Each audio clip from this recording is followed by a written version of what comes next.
All right. So, what's the news this morning? Well, let me tell you. Let me tell you. I see this advert. In fact, I haven't just seen the advert. I haven't seen the advert, but because of you people on the vinyl nerd community, I keep having to watch this fucking advert. TJR spoken about it. Fucking everybody I know spoken about it. And have all given this positive, glowing review about this new Elvis series. I'll tell you what I see. What I see is unnecessary um, history, a reevaluation of history. You don't know it yet, but it's going to happen because imagine they don't need an Elvis series. They every 10 years or 15 years you'll get a new Elvis film, and it's usually just a little bit more spiced up. There's not one which can really. But remember, Elvis is like the Beatles.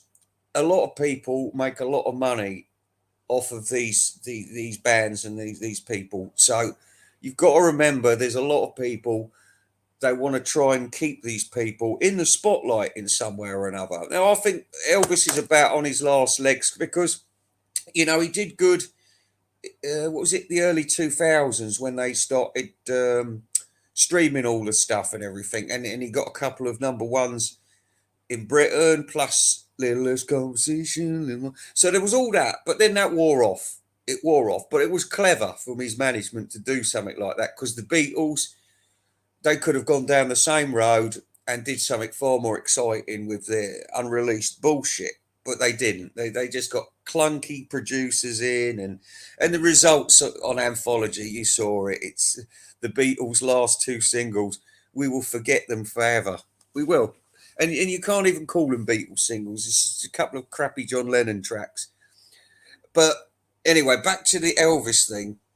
Now, I come from a family that not huge fans of Elvis in any way, shape, or form, but he's been there and he's been liked. I mean, my dad and my mum, they grew up in the Elvis era, so it was a big deal for them. But like I said, without being a fan of Elvis really myself, I've got a couple of his albums. When I say his albums, his fucking greatest hits, what do you think? Elvis is not known for his albums, let's face it. In fact, forget the 60s and all those films and all that bullshit. Absolutely embarrassing career. And the end of the man. This is what we concentrate on a lot. The big fat lump. The man who was peeping at the servants through two-way glass and wanking off. The man who died on the toilet. You know what I mean? The aspirin addict. The man who was fucking his mum. It's all this, but there is this sort of thing. How do we reinvent Elvis during this day and age? Because there's a few things we do know now. He wasn't an intelligent person. Yeah, he had the moves. He had the moves, and God made him famous. But we know the story now. We know the good and bad of it. It's all out there. When people think of Elvis nowadays, they generally think, oh yeah, bit of a joke in a romper suit, big fat sweaty bloke. That's what they think. Or Elvis at Vegas. This is how a lot of these big names finish off, just sort of like, singing to bored audiences in fucking Vegas and getting a big paycheck for it.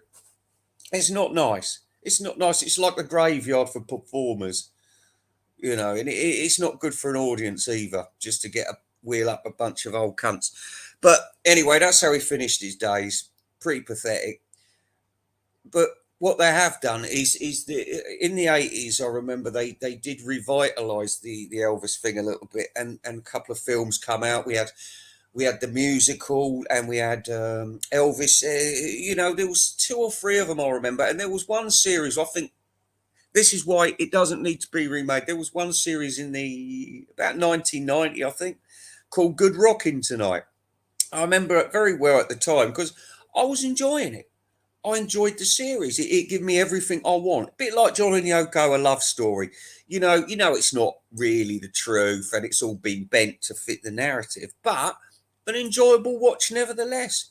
And you do need a film to make sense, because this is why your magical mystery tour is always thrown straight to the bin out of all these films, like about films about groups and things like. You've got to have some kind of plot, some kind of likability, and but with this new Elvis thing, what it's going to be, because we've seen it with everything. I've seen it with Narnia. I've seen it with the Tudor things. I've seen it with caveman things as well. We have to have a black and a brown person put in now to everything, whether they was there in 1066 or not. You've got to have them in the show. So everything we're going to get from Hollywood now is going to be total bullshit. Everything you're going to get from the BBC is going to be woke bullshit. But it's a lie. It's a lie. And the latest thing we're going to get from Elvis is, yeah, they're going to big him up because they want to sell more Elvis records. Now he's being kind of forgotten a bit more. And a lot of the original fans are dead. So they've got to try and sell Elvis to the next generation. Things are getting, this is coming up a long time now. This is 60, 70 years. A long time ago, 50, 60 years. And you can't keep that kind of memento going for anything. Beethoven's always going to be popular, but they're trying to cancel him out now, because this music is too Western. They're trying to get, because they said there's not enough people studying music at the Royal Academy. So they've got to get more black people in. Black people don't read music. They make a noise on the drum and stuff like that. But they've got to try and bring them in, because it's not their fault. It's our fault, because we're putting white culture onto them, and they're doing it right. We're actually doing it wrong, and we're excluding them because they don't understand it. So forget the past masters of Mozart, Chopin, and Beethoven, because now we're going to get Kanye West, and I'll come to Kanye West in a minute. Or Mr. Jungle Beat. Where's the writing for this? Oh, I'll just make it up as I go along. No, that's not the history. That's not the future of music. But one thing they will do, it's like I said, they're making, I don't know if they've done this Brian Epstein thing for the BBC, but I know from the BBC's past, what they're going to try and do with Brian Epstein is they'll make him a nice character because he's a homosexual. Of course, they're going to make him a nice a sad character, somebody who couldn't get love. Oh, hello there, Victor B. Tie-Dye. Oh, I'm talking about the Elvis at the moment, but I'm going to go on to Glastonbury if you remind me. So, we've had good rocking tonight. It was good. It was all we needed for Elvis, and it was kind of honest in a way. It hadn't got all the seedy bits about his life, but it started. It was a good story about how he started in rock and roll. I've also seen a couple of films which tell me exactly the same kind of story. This time, we're going to get how he was influenced by black people, how he learned everything to become the king of rock and roll from black people. Now, they're also going to put a narrative that Elvis and the black people were all one. They all lived the same. And let me tell you, if you believe in any of that bullshit, it didn't matter if you was white at the very bottom, you still felt, and you had a very good reason to not want to associate with black people if you was at the bottom, because you didn't want to be brought down with them. And the thing is, if you watch Mississippi Burning, there's a couple of sentences that Gene, well, he tells a little story about how his dad owned a little pig farm, and there was a guy next door. He had two pigs, but he was black. But his dad, who was white, couldn't cope with it, so he went. It's insinuated that his dad went round and shot the black man's pig because the black man was doing better than him. So that gives you some idea about black and white relations at the very lowest level back in those days. So I'm just saying, prepare yourself for when you start seeing Elvis down the gospel, singing with those black kids, working in the field with those black people. No, he wouldn't have done it, because there would have been a seriously inbuilt racism there. And, we all get accused of being racist these days, but that would have been a real racism, something that's in your head, because these people down south, they are racist people for whatever reason. For whatever reason. Anyway, Frederick. Yes. Now we're on to. So that is why the Elvis thing is just another wokey bullshit series that's going to come on, and it's all going to be about that. And like I said, it's going to play portray Elvis as a bit of a victim, which I don't think he was. He was just a big fat bloke who ate too many burgers and died. And probably was a paedophile as well. But like I said, you can't blame him for that, because the inbreeding down south would have made it sort of like, it's all part of the deal to go with younger people and your sister and your mum and all that kind of. But anyway, onto the Glastonbury, because like I said, it's early morning. I've got to go and get some breakfast. Got to get my pastries. So I just thought I'd mention this because I watched Andrew Dixon's Glastonbury thing from 2 years ago. It's worth a watch at how wrong it is. Now, this was 2 years ago when he was threatening to be on stage at Glastonbury. And if you watch my video, I accidentally put the Daily Mail up from the 2 years ago comments. So all my comments are 2 years ago. But if you look at when he's announced it in the last few days that he's going to be doing Glastonbury, it's exactly the same stuff, but a little bit worse. Everybody's saying this is a terrible idea. Everybody's saying he shouldn't be singing. But I want to go through what Andrew Dixon was suggesting, how it was going to be a success 2 years ago, but I suppose he's still going to think the same now. First of all, he said get Stevie Wonder in. Now, all right, say Stevie Wonder. Stevie Wonder's not in a good condition. He's a big fat blob now. I don't know if he's singing very well, but it's not going to send a Glastonbury audience wild if Stevie Wonder comes all the way to England, all the way to Glastonbury, which is another flight, and then he does Ebony and Ivory. Yeah. Okay, now go home, Stevie Wonder. You see, that's why it's not going to work. Will Ringo come over for it? Do you think people would be pleased to see Ringo? Because, like I said, he's 81 at the moment, 82. He's too old for any of this. He can't play the drums. He can't sing. All he could do is just do what John Lennon. No, not even that. John Lennon with Elton John was slightly different, but even that was shit. I mean, it wasn't well rehearsed. It was just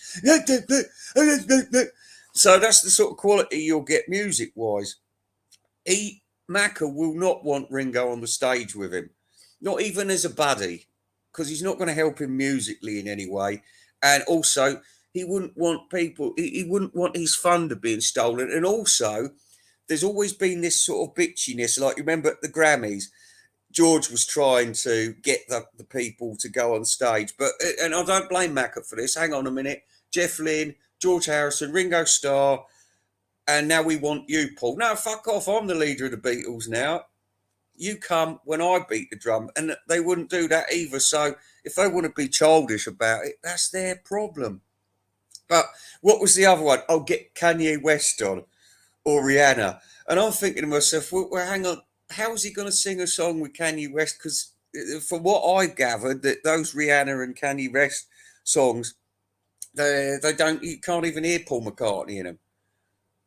And why would Kanye West want to be on the stage with an 80-year-old man? He's worked with him because his producers probably said, "Oh, Paul's expressed an opinion to work with you, Kanye, because you're a black man and because you're sort of in the you're hanging around with what's her face and."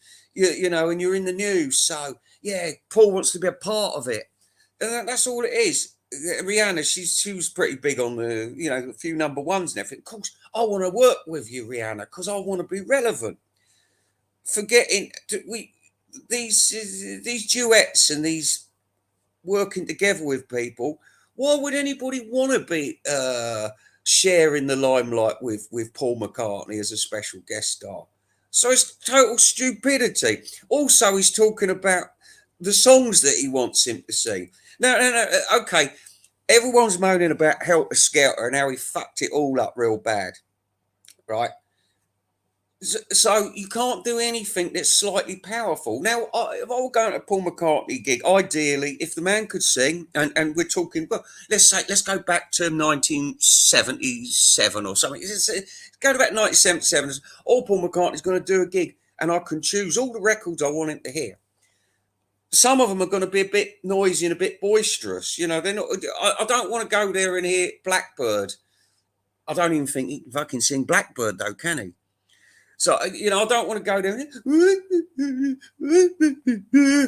I want to hear Band on the Run. But you see, you can't do that, because I remember at the beginning of the century, and there was this Radio 1 was trying to big up Paul McCartney here. And Paul McCartney gives us an exclusive interview. And I thought, well, all right, so this is another reason why he gets a free pass. It's because, well, hang on a minute, we've still got a living member of the Beatles who actually wrote the songs. So there is this thing where people try and keep on the right side of him. And why should the BBC or ITV fuck him off? Because he'll just go to the BBC or some other channel to do it. Or why fuck off? Because, like I said, if the BBC or anybody has to go and talk to Paul McCartney about something, a question about the Beatles or whatever, and want to get an answer off of him, you know, they're going to have to lick his arse first.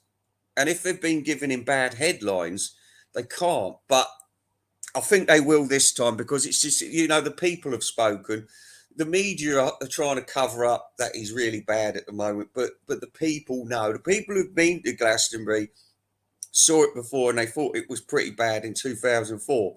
2012, the Olympics was appalling, and his ego said he was going to do 2020 at Glastonbury. What a bloody ego. I think he's just been having an easy time in America, because, like I said, you people aren't judging him. You're looking at him as if he's like a holy grail standing there before you. He's not. He's just a fucking wanker that can't sing and he can't write music anymore. And he's just, like I said, he's stretching out. Well, what can I say? I mean, I'm lost for words about this. And I just, you know, I hope he does die a horrible death on stage. And I'm sorry to say that, but he wants to keep doing this and ripping. I mean, he's ripping people off, isn't he? He's seriously ripping people off, and he shouldn't be allowed to get away with it. And neither should Ringo Starr. I mean, neither of them. In fact, I think that the British government should actually nationalise the Beatles once Paul McCartney's dead, because I don't think their families should be allowed with such a precious gift. And this was another point I wanted to make. Does he realise the damage he's doing to the Beatles by continuing to sing? Because, you know, I can't hear a lot of the Beatles records anymore. I won't even pick up, you know, I like picking up the White Album from time to time, but I don't even pick that up now. When I say pick it up, you know, I haven't got it physically, but I like to put it on. But I'm just thinking, nah, skip the Beatles. Get the Beatles, go with something else. And this is what they've done to me. I used to be a fan. You can prove it. When I started all this bullshit 4 or 5 years ago, I was still quite kind about them. I said what I was going to say. I said, listen, they're not perfect, and I'm going to be quite strict. But, you know, this is just, it's gone, since I started, it's gone beyond ludicrous, hasn't it? It's gone beyond ludicrous. I've never seen anything like McCartney 3 or Egypt Station and all that crummy promotion. I mean, it used to happen for good albums, you know, like really important albums. But now it's just, you get stuff like Wildlife. You know, where's the cut-off point? And I think, like I said, there is a scary thing for the John Lennon family coming up with the woman is the end of the world. How are you going to explain that? Oh, it's fine. John Lennon's already explained it. Yeah, all right, watch the video and then see how well that goes down in 2022 with his big piece of paper saying it's all right to call black people the N-word because somebody else said it was. Anyway, so it's all heartbreaking. It's not heartbreaking. I just think you lot should be aware about this, and I think Andrew Dixon should stop talking bollocks. Anyway.